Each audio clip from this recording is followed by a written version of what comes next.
Sex sells.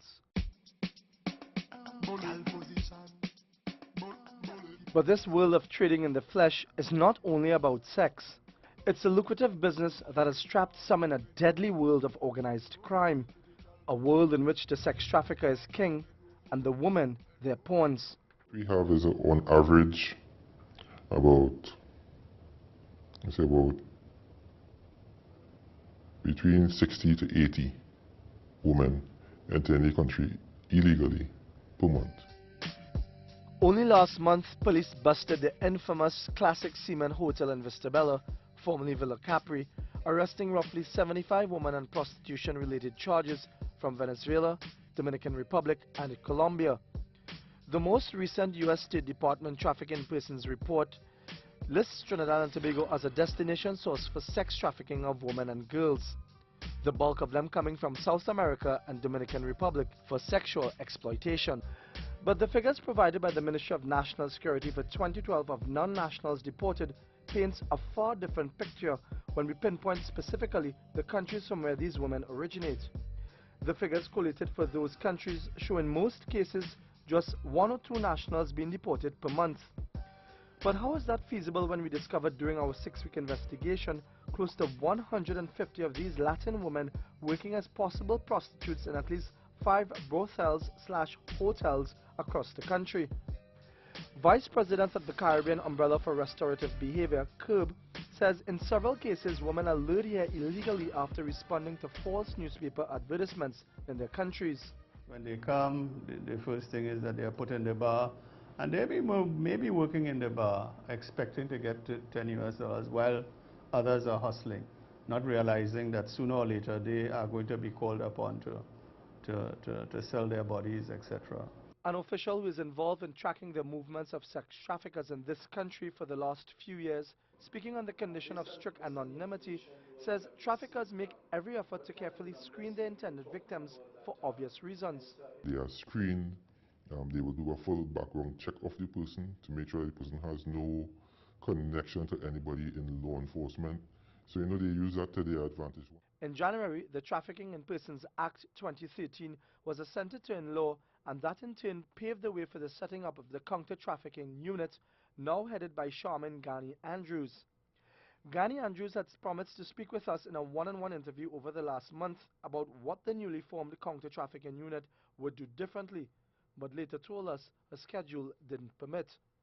But at a recent 3-day seminar on human trafficking at the Hyatt, Gani Andrews warned that this country faced a stern test in stamping out sex trafficking. The fact that women are being trafficked into our country to be sexually exploited speaks to the demand for sex services. And the fact that anyone at all is being trafficked to or within this country is a situation that we cannot allow to escalate. Challenges ahead appear Herculean for Andrews and her team. This is a well-oiled network, right, where everyone is connected. So they must be able to identify that in order to bring it on.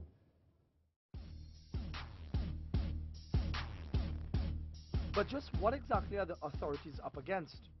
TV6 News, in an attempt to verify statements made by Mrs. Gani Andrews about a thriving sex trade and the demand for sex services, visited hotels undercover across the country. Just a week before the bust at Classic Seaman's Hotel in Vistabella, we were there. On this weeknight, it is packed to capacity. Men amusing their eyes as the women huddle in packs near the bar and in semi-dark corners. We counted at least 60 women at this establishment, most Spanish-speaking, trying to solicit their services. Brief interactions with several of the women by the TV6 team revealed they were from Panama, Venezuela, Guyana, and the Dominican Republic, to name a few. I approached the one on the left here and spoke with her.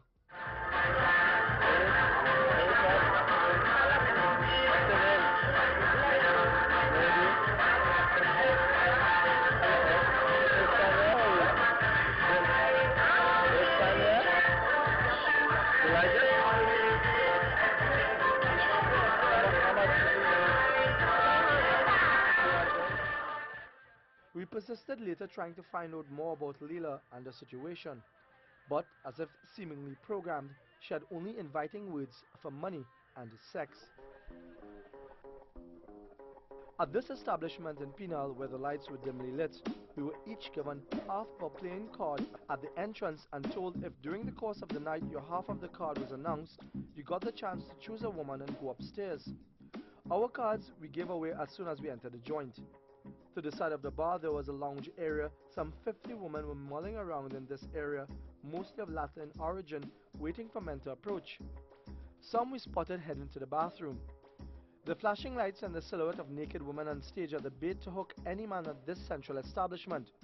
While there, Caribbean and South American women approached us soliciting for sex, an offer we turned down immediately. But there were men that yielded to their temptations publicly.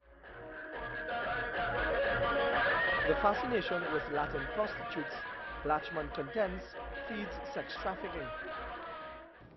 Trinidadian men like to have sex with fair women. You understand? So yes, there are people that are brought from the Caribbean, but they're not as popular in the sex trade. And so you find that it's supply and demand. If that is what the men in Trinidad want, that is what we give them. Sex for money is not only offered at brothels and those operating under a special restaurant license, as we learned during our investigations. Perhaps one of the most open secrets is here in and around Murray Street in Woodbrook, where money is also offered for sex. But on the streets here there's a difference. Although most of these women might be working for pimps or doing business on their own, for the most part they are free to move around and aren't locked away during the day. Some who spoke with us briefly off camera claimed they are not subjected to the abuse that foreign prostitutes are subjected to. The life most of these Latin women were hoping for when they arrive here far from their expectations. Tomorrow, some of these Latin women share their stories of their exploitation when they first came to Trinidad from South America. And we hear from a main player who is smack in the middle of the sex trade.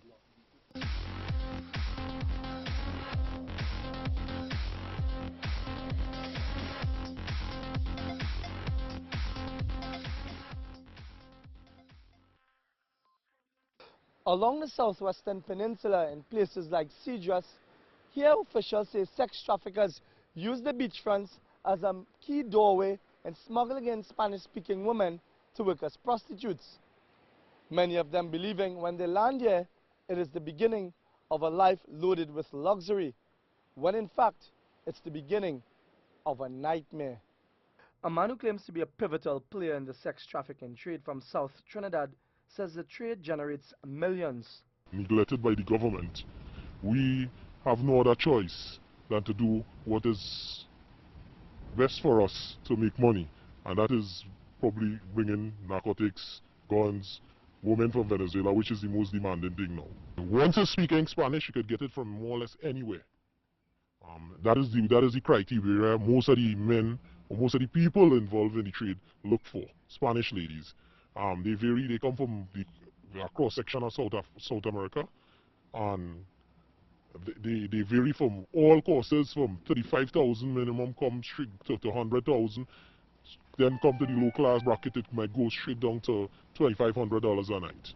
Sex traffickers have clever tactics they use to rope in their victims into a false sense of security, according to President of the Caribbean Umbrella Body for Restorative Behavior, CURB, Adrian Alexander. Some of them had actually been brought here thinking that they were going to Venezuela. Others were brought here and they were told that they would be getting a job as a waitress or as a secretary, and instead they were forced into prostitution.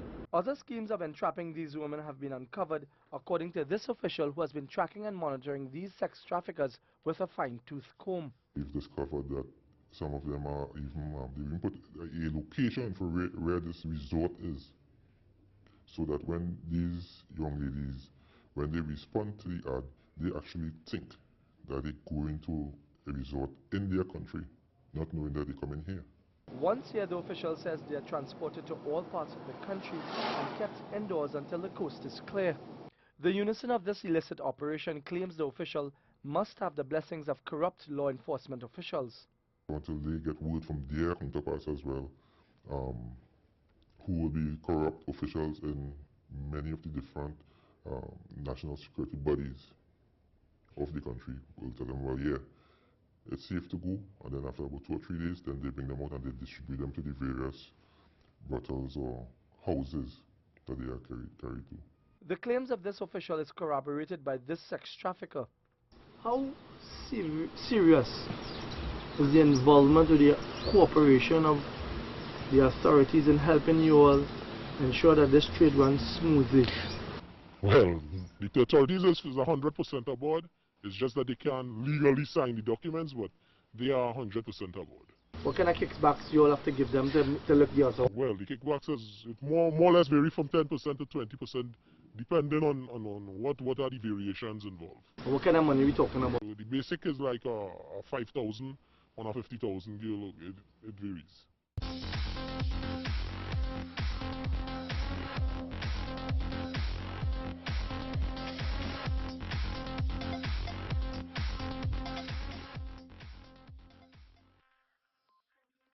TNT's sex trade is moving off the streets and onto the web, and the girls are getting younger and younger. It's one of the new disturbing ways that local men are getting what they want discreetly from South America. Well, in South America, more or less underage is part of the game. The girls vary from 13 to 18 is the girls that highly in demand in the outside countries. So whatever it takes, these girls are been brought in position to be brought to Trinidad so that the cost of whoever wants them could be met. And even though this self-confessed sex trafficker admitted to having a young daughter, he says his conscience remains clear. The intents of minding your family, living in southwest Trinidad, some of those moral values have to be put aside, otherwise you might have to be hungry. Most of these websites are usually private and you can only gain selected access. Websites that are masked under different names, right? Where you have to know someone to actually gain access to these websites. And once you gain access to that website, then everything is a free fall. CURB's president Adrian Alexander pointed out how serious this problem has become in this country. It is widespread, and not just here, but globally. Trinidad and Tobago has been identified as having 22% of its trafficking victims as children. That's anyone under the age of 18. Authorities monitoring this trade told TV6 News that they have uncovered evidence of agents working for these sex traffickers targeting unassuming men along the bustling Peter Avenue. Well, it's all about how you look at. Because they walk around, they look at you, they see how you operate, how you dress, the drinks that you're drinking. Even if your drink is not an expensive drink, the way you carry about yourself.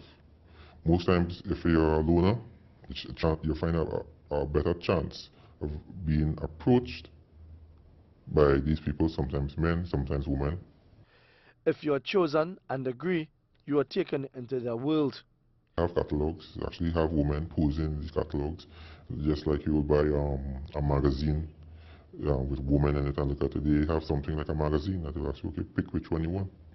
Picking out these women is almost tantamount to buying a piece of meat, admits a pimp who links up with these agents to source Latin American women.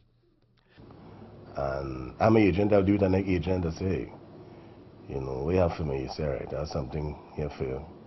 You could work with it. I say, okay, no problem. Just like you know, you're going to buy some item or you're going to buy something that you like, you must go and look at it first. TV6 News, acting on information provided by authorities, visited two places undercover along the avenue where these sex agents are known to frequent, but were unsuccessful in pinning them down. We even ran a classified ad in the newspapers, advertising for a foreign wife in the hope of capturing these persons in their element. Right. There was one woman who promised she could help, and we visited her undercover in Central. Right.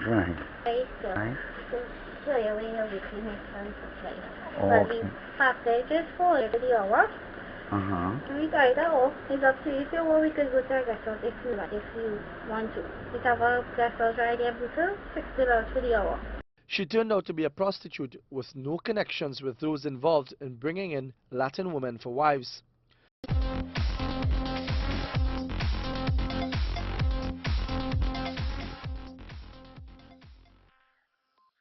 All these types of operations are deeply connected underground, with some well-known legal businesses at the forefront of the trade, according to the official.